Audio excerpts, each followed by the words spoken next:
Okay, as Donald Trump continues to make attention-grabbing comments about immigration, we don't want people from Africa, we want more people from Norway. But he says that's not racist. In my quest to bring my viewers basic factual information, thought it'd be interesting to break down what really is the situation with the U.S. population and illegal immigrants, and etc.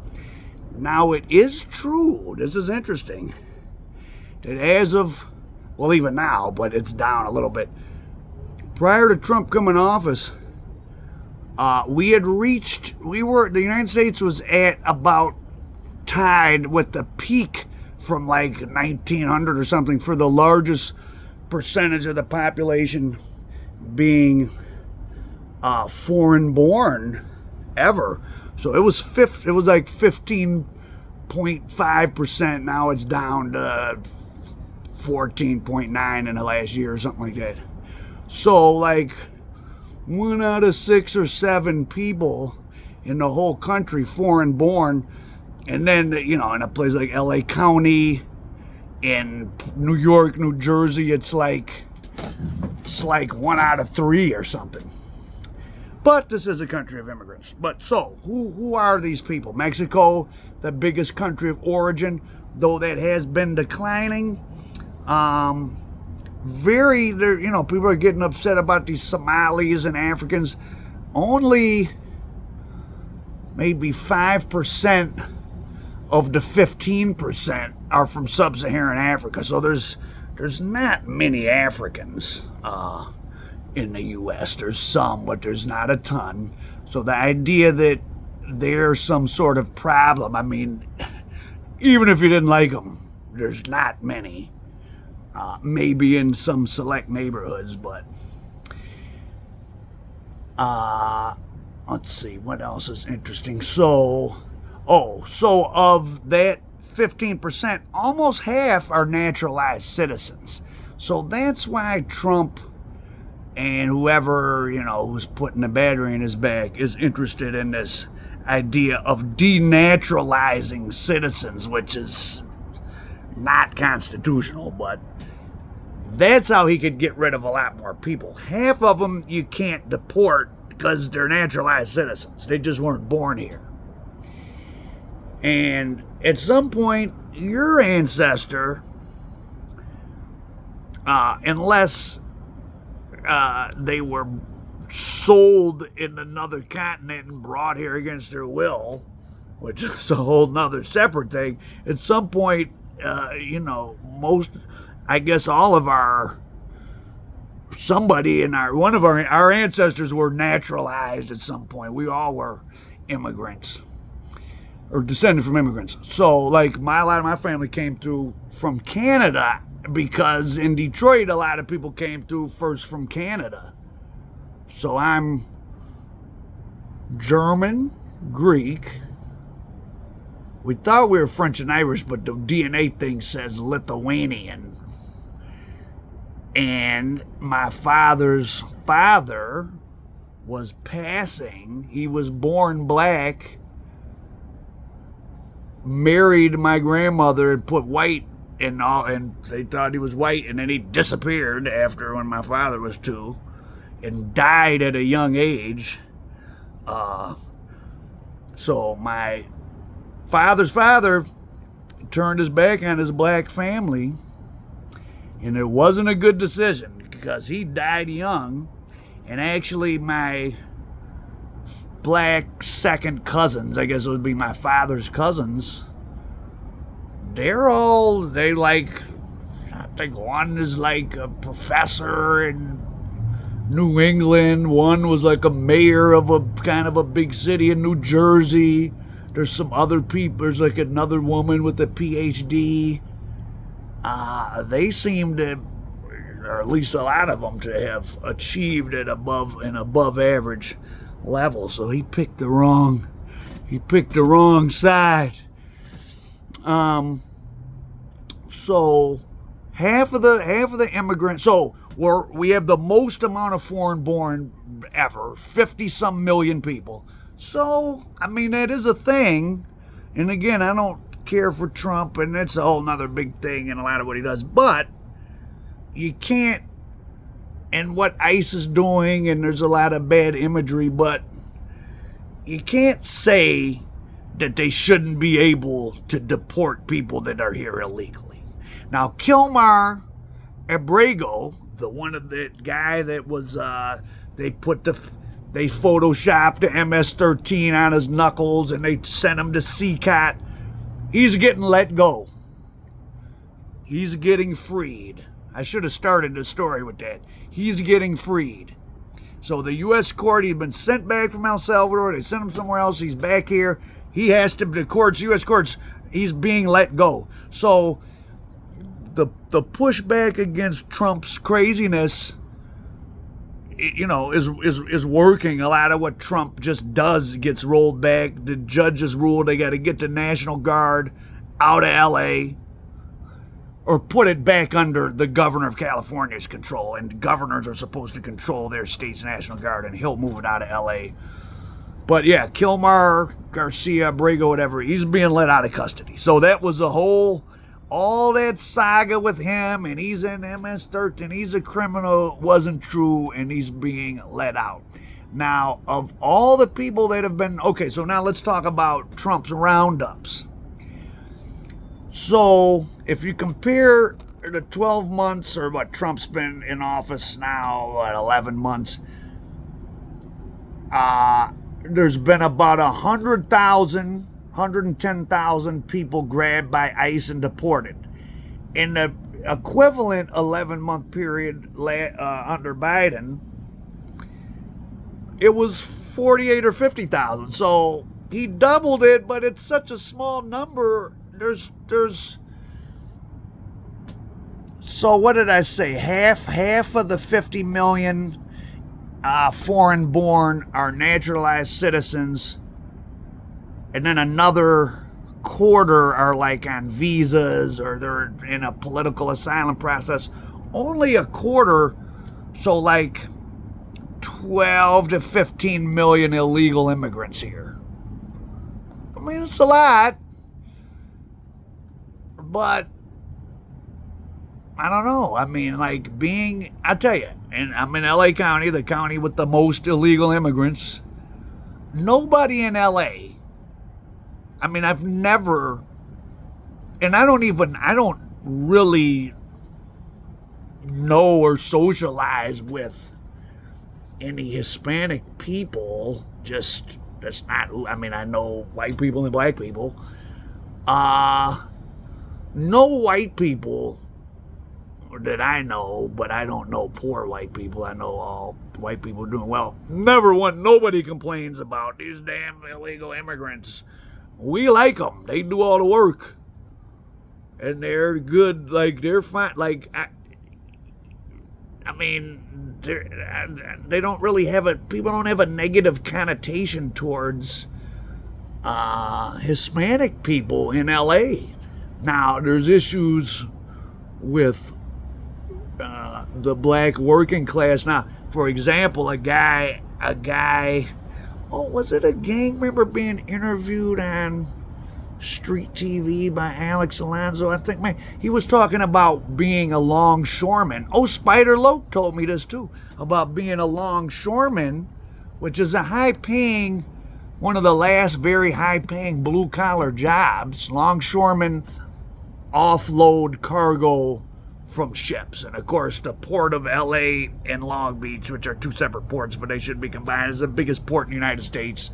Goods coming from, not only you have overland goods coming NAFTA from Mexico, you got goods, of course, coming from China. It all lands in LA. So there's a massive amount of longshoreman work, which is a source of a lot of high-paying blue-collar jobs. But the black Spider Loke and the other guy and I think some other black people I talked to, if you don't speak Spanish, you ain't gonna be no longshoreman, or it's very difficult, which is effed up for the black blue collar job population. This is longshoremen's it's a hard job, but it's a pretty high paying.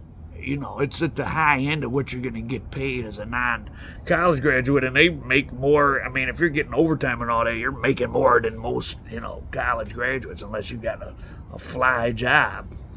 Yes, I'm a bandit. So, 12 million illegal immigrants. He's rounded up 100,000 in a year. As you can see, it's a hopeless task. Now, what happened with the border? There was a lot of people were coming up to the U.S. because of social disorder. We fucked up Honduras and El Salvador under the Reagan administration. Like, we did. We put them at war, but that's another story. Well, it's not really another story, but there's a reason they were getting political asylum. As far as Mexicans, are they coming because of cartel violence or this or that? What I never, as an economist, or I'm not an economist, but as someone whose academic training is in economics, I always thought that a better solution would be for the U.S. to partner with the Mexican government with a pretty substantial amount of money to build up business infrastructure just south of the border.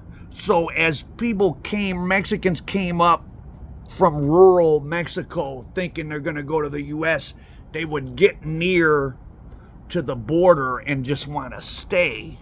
But the problem is, because of the derug issue, the border part of Mexico is the worst part on the Mexican side. I mean, now there's lots of nice parts of Tijuana and Juarez and all that, but of course, that's if you're rich. So I think if you're coming from the Mexican countryside, you get to Tijuana, you don't want to stay. You want to come over. So Mexican immigration has dropped. When you implement things, I mean, what Trump's doing with ICE, I mean, it's working to a degree. Like, the percentage of foreign-born has dropped. Is that good? Is that bad?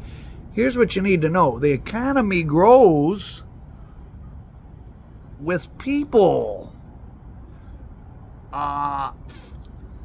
Native-born U.S. citizens, as I'm sure you guys are familiar with the low population growth problem, or negative population growth in the wealthy countries, as women get more educated, they want to have less children. So from South Korea to Italy to the United States, women are not wanting to have 2.1 children generally, which is the replacement. Each woman needs to have 2 children to replace her and the father. Plus, you have the 0.1 for a certain, defective P or whatever, people that can't reproduce. I don't know. So 2.1 is the number. Native Americans are not at not Native Americans. People born in, non-migrants. America population would be going down without immigration. As far as people from Norway and all that coming here, the fuck they want to come here for? Norway is a social wealth. Norway has higher income. Norway has very high income inequality. It's a very rich country. Those Scandinavian countries have tremendous social services. If you have a baby, the husband and the wife each get 8 months off for maternity leave or paternity leave.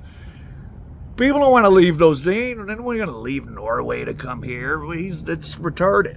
People come from worse places to better places for opportunity. You don't go backwards. Why would you want to leave Norway and come to somewhere with more crime, less social services, worse infrastructure? Our infrastructure is crumbling in many places.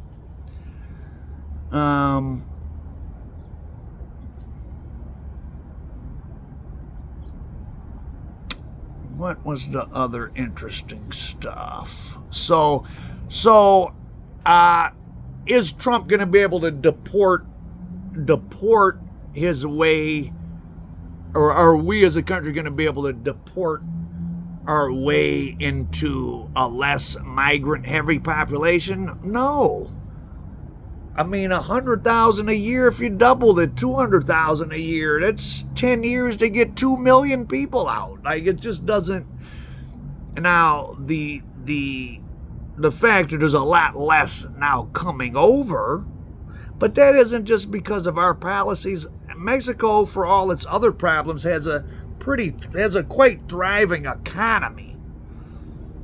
So if you're not in one of the cartel killing zones, Mexico's economy is growing fast. Mexico is not a third world country.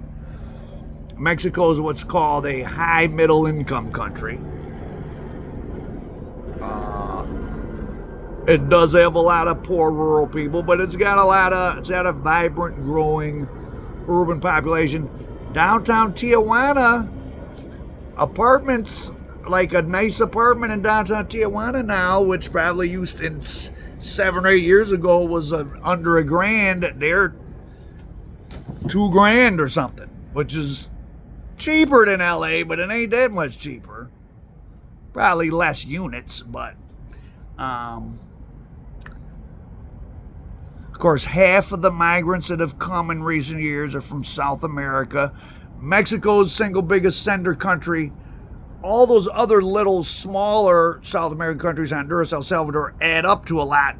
Dominican Republic, but on their own, they're not number two. The tied for number two, India and China, each have about 3 million people here, which is not that many people. So there's 1% of the population are foreign-born Indians, 1% are foreign-born Chinese. Not a lot.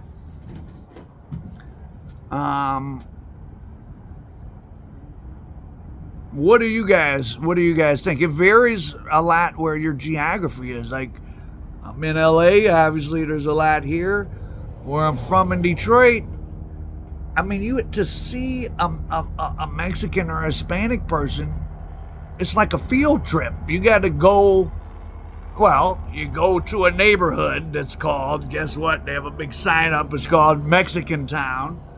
In this one little neighborhood, or not that little, but it ain't big, in southwest Detroit, though they are expanding out. Surprised, they are buying and refurbishing some houses and slowly farther coming out of southwest Detroit. Well, if you're not from Detroit, you're not going to know, but going up on like around Tireman. In 96, there's starting to be a few Mexicans fixing stuff up. Are they going to live there? Or are they just flipping it? Who knows? But Detroit's Mexican population is not especially, it's growing a little, but not a ton. It's just not Detroit's just not an attractive destination economically for anybody.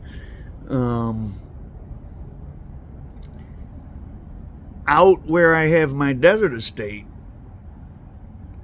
you can't get any services. The people that used to do the pool, so we used to have, well, I guess they were I don't want to assume they were Mexican, but I know they were Mexican or Guatemalan. You could do the pool and other stuff, and they were okay. Though it's interesting dealing with them because I know the people from poorer countries, because I had this in Dominican Republic. People told me it's like this in Sicily.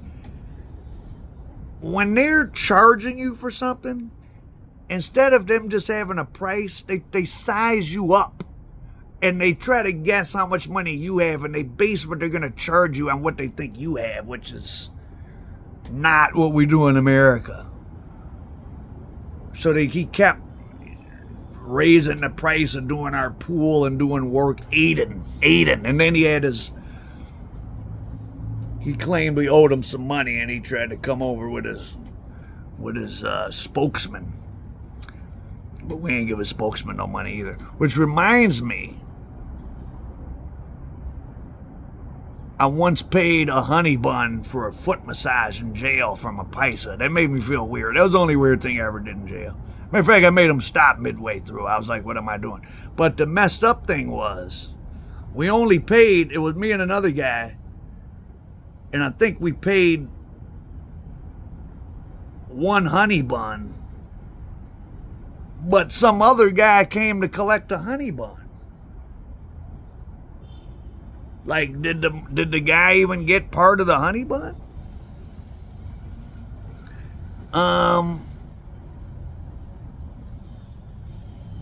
So yeah. So, what do you guys think? Do you think it's good, this crackdown? Is it working? I mean, is it more disruptive than anything? A church outside of Chicago, instead of putting up their they put up their nativity scene, but they didn't put anyone in it, and they put a sign that said, due to ice, Jesus and Mary are scared to show up for the nativity scene, or something like that. So a lot of people don't like it.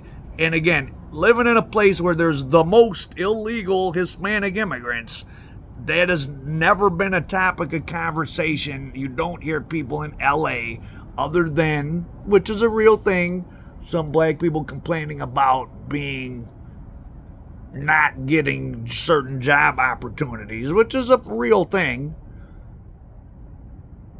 So I don't want to say no one. So that's a real phenomenon. But in general, you don't hear people complaining about all these damn Mexicans ruining LA and illegal immigrants. No, they're very industrious. They all got business. Like on Skid Row, very few, I don't want to say very few, but it's white people and black people. In a city that's over half Hispanic, Skid Row is probably 10% Hispanic. In a city that's 7% black, Skid Row might be 40% black. 20% Hispanic, 40% white, or something like that. Or, you know, I don't know. It's not them. It's on Skid Row. Not, I mean, mentally ill ones or whatever, but like, not a lot of Hispanic bums. There's some, definitely some. But they're the native born ones. They're the ones that have been here for 4 generations and are in a gang. They're the only Hispanic bums you're going to see. The ones, the more recent immigrants, they ain't, you don't see many of them as bums. Again, unless they're mentally ill. Why am I getting so many calls? They call me all day trying to loan you money. Jesus. Not borrow money. Never fill out a business loan application. They'll call you for years. Still trying to get some money. Oh, that's another thing. I don't know what they got going on that they're trying to dump, just Trump's dumping money into the economy. Like, I get 10 calls a day. Does your business, where we get $100,000, just sign here. They're really trying to push out money so Trump can make it seem like the economy's doing well. So the crackdown has negatively impacted the economy. You have less people, the economy grows less. And I'm going to leave you with this. Back before, like maybe when Trump, maybe even before he was president, or no, probably when he was president the first time,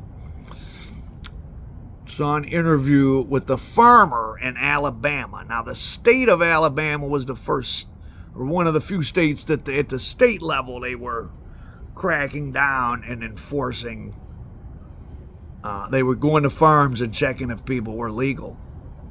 So there were no Hispanics to work the farms in Alabama. And this good old boy, older redneck farmer, but who was a businessman. I mean, didn't seem like a bad person, but he was an Alabama guy. He said, well, I can't really get I can't run the farm. He said, I hire white people and black people. He said, the black people work, they're about half as productive as the Hispanics. The white people come on their first day, go to lunch, and never come back. So they don't even want to work. White people don't want to work. In the lower end of society, you ain't go to college, you're being trained by TV and movies to understand how the world is. On TV and movies, white people seem to not work and have money. So the lower end whites probably feel like, well, I'm not gonna work. I ain't picking no vegetables. I'm white. But the real big social phenomenon, statistically you see it, is the precipitous decline of the non-college, and especially though the high school dropout whites, but just the non-college whites. That's who's having big problems. They're generally not as industrious as the immigrants. They're not going to take over the immigrants' jobs, the illegal or legal migrants' jobs. They don't want to do that stuff. They're not going to do that. That's why they're pushing for these stupid-ass robots and this fake AI. Because no one's going to want to work. So that's another thing. I'm about to do I'm going to do a Peter Thiel breakdown. Oh, you don't know who Peter Thiel is? He's the one who doesn't know if he wants humans to survive. But so those are just some statistics about migrants and what's going on with Trump's crackdown and its impacts. It's going to lead to lower economic growth. Did you know that all of the growth in the U.S. economy this year, the economy grew about 2%, it all comes from the construction of data centers? You know what a data center is? It's just a warehouse full of computer processors for AI. $5 trillion has been invested in AI infrastructure already for pretty paltry returns. Because the stock market is weighted by the size of the stock, 8% of the S&P 500's value is NVIDIA. If NVIDIA crashes, the stock market crashes. So that's another tangent. But so there's some basic stats. What do you guys think about the crackdown? Should it be increased? I mean, they're hiring low-quality people to be on ICE. Have you had any experiences with ICE in your community? What's your thoughts? Are any of you hiding from? Well, don't tell me if you're hiding from ICE, but I mean, like, are any of you in communities where it's kind of like, hey, who's that? What's going on? Be careful going outside. All right, so this is not a political thing. This was basic stats of what's going on. America had reached its all-time, or about for a long 150 years ago, highest percentage of the population were not born here. So that's a real phenomenon. 50 million people from other countries, of which 12 or 15 million are illegal immigrants. I mean, that's a real thing. You can't say they can't crack down on it, but I don't know what does it really mean. What do you guys think? Al Prophet, American Dope.